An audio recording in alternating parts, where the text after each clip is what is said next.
Welcome back, friends. Continental Congress worked on the Articles of Confederation for months and months. They argued and voted many times before they could agree on just exactly what the Articles of Confederation should say. They then wanted to have copies printed so that they could be sent out to each of the states for those state governments to agree. At the time, there was no printing press in York, so they were sent to Lancaster County, which is where I am today. I'm here at Building Character to check out the Heritage Press Museum and Club 918, where they have presses and can show us how those copies were printed. Let's go inside.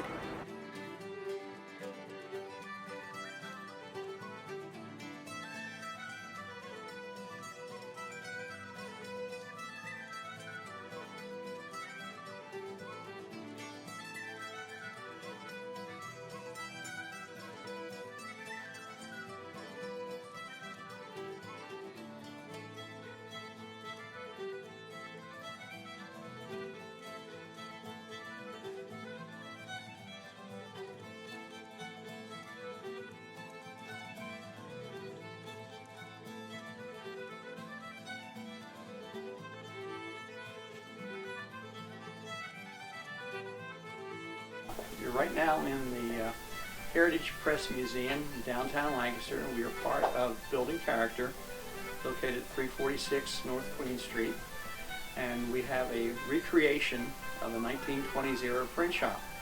It's all letterpress printing, done for over 500 years. All the printing was done this way.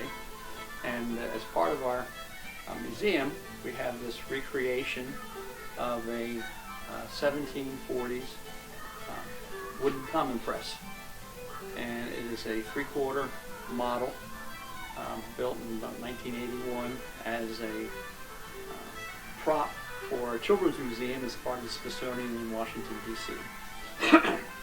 The way it works is right down here is what we call the bed of the press on here, and this is where what's going to be printed stays on here. Right now we have a facsimile of the actual cover that was printed here in Lancaster of the Articles of Confederation. And what we do with that, once we have them on there, then it was somebody's job then to ink the type. So we're going to put some ink on here. Make sure we have it all inked. All right. And then a piece of paper will be placed on the printed form. The press would be closed up. And then this handle here would be turned and the press would go inside there, like so. Now the whole idea of a press, you have to press it. So this is a lever here called the devil's tail. So we take the lever and we pull it back hard, and that presses the paper against the type. Open it up, bring it back out. In order to continue printing, we have to ink it once again, put another piece of paper on there, do the whole process over and over again. In order to get maximum quality, there were usually 3 people who actually were involved in the printing process. Maximum speed of the press, you'd have 3 people. Mm-hmm. You'd have one person put the ink on. Mm-hmm.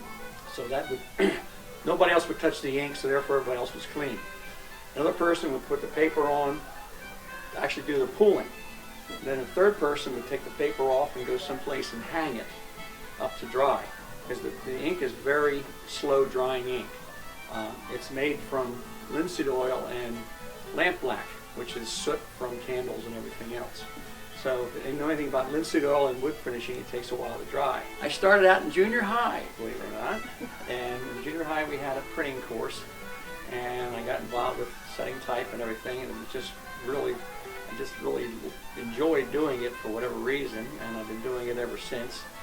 And so I started working in this type of printing in 1957. So it's been a couple of years involved with it. As far as working with the wood press, most of it we learned on our own how to do it. The presses are very similar because you have to have ink, you have to have pressure, and just the way you set them up is a little bit different. This is the slowest press. This particular press over here, which replaced this press in the 1850s, can do 1,000 copies an hour with one person running it. Great, thank you so much for showing us around. Can you tell us when people can come over? Sure, and I'm glad see to, the yeah. presses in action? We're open Thursday, Friday, Saturday, and Sunday from noon to 4 p.m. Somebody's here demonstrating and talking about one. You can come ask questions. Unfortunately, until we get clearance, we used to have a couple presses that people could actually use, and right now we just show them how the printing is done.